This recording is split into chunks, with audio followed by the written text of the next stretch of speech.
Hello everyone.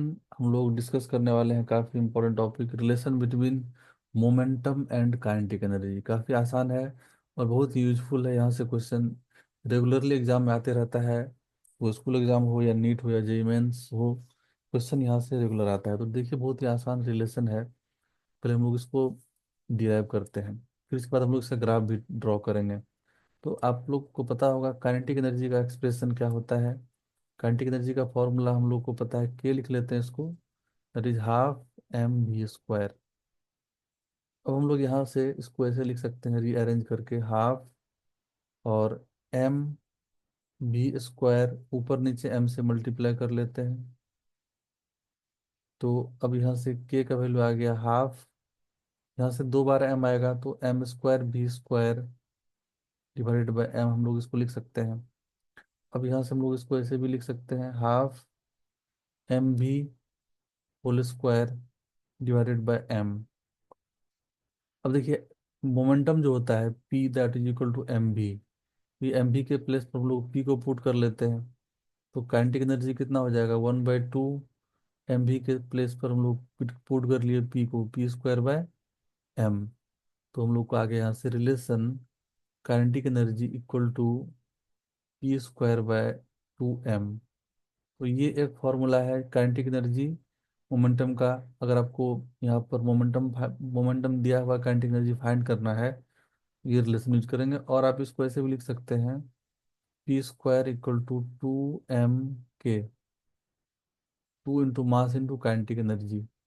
यहाँ से हम लोग को देख सकते हैं कि पी आ जाएगा क्या, स्क्वायर रूट ऑफ 2m के। तो अब हम लोग यहाँ पर कुछ ग्राफ ड्रॉ करेंगे, जो ग्राफ बेहद इंपॉर्टेंट है, डायरेक्ट एग्जाम में आता है।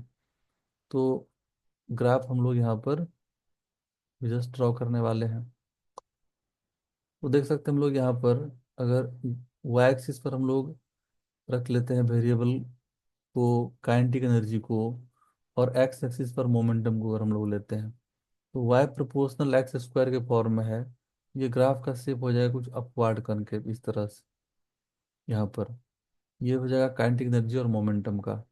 और अगर हम लोग यहाँ पर वाई एक्सिस पर अगर मास कांस्टेंट रहेगा, तो मास कांस्टेंट के लिए ये ग्राफ है, याद रखना है। देन इसके बाद अगेन काइनेटिक एनर्जी और मास का ग्राफ हम लोग ड्रॉ करेंगे। अगर मोमेंटम कांस्टेंट होगा तो देखिए, काइनेटिक एनर्जी क्या है, इन्वर्सली प्रोपोर्शनल मास है। तो ग्राफ ऐसे हो जाएगा जब मोमेंटम कांस्टेंट हो जाएगा तो। और अगर हम लोग ऐसे ग्राफ ड्रॉ करेंगे, यहाँ पर हम लोग वाई एक्सिस पर ले लेते हैं मोमेंटम को, एक्स एक्सिस पर काइनेटिक एनर्जी को, तो ग्राफ किधर बेंड करता है, काइनेटिक एनर्जी की तरफ, तो इधर ऐसे बेंड करेगा। तो पी इक्वल टू रूट, ये प्रोपोर्शनल टू रूट के है। आप ऐसे बोल सकते हैं वाई प्रोपोर्शनल रूट एक्स का ग्राफ है ये। यहाँ पर भी मास को लेना पड़ेगा हम लोग को कांस्टेंट। तो ये सारा इंपॉर्टेंट कॉन्सेप्ट था regarding kinetic energy and momentum relation, और ये ग्राफ भी बहुत इंपॉर्टेंट है, एग्जाम में रेगुलर आते रहता है। आई होप ये सबको समझ में आया होगा। तो डेरिवेशन से रिलेटेड हम बहुत सारा वीडियो ऑलरेडी अपलोड कर चुके हैं, जिसका लिंक आपको डिस्क्रिप्शन में मिल जाएगा, नहीं तो फिर आप चैनल के प्लेलिस्ट पर जाइए, वहाँ पर स्पेशल एक प्लेलिस्ट है बना हुआ। चैनल पर जाइए, प्लेलिस्ट स्पेशल है वहाँ पर आपका क्लास 11 का ऑल इंपॉर्टेंट डेरिवेशन का। तो वहाँ पर आप जाके देख सकते हैं, और वहाँ से काफ़ी हेल्प मिलेगा प्रिपरेशन में। तो मिलते हैं फिर हम लोग नेक्स्ट वीडियो में।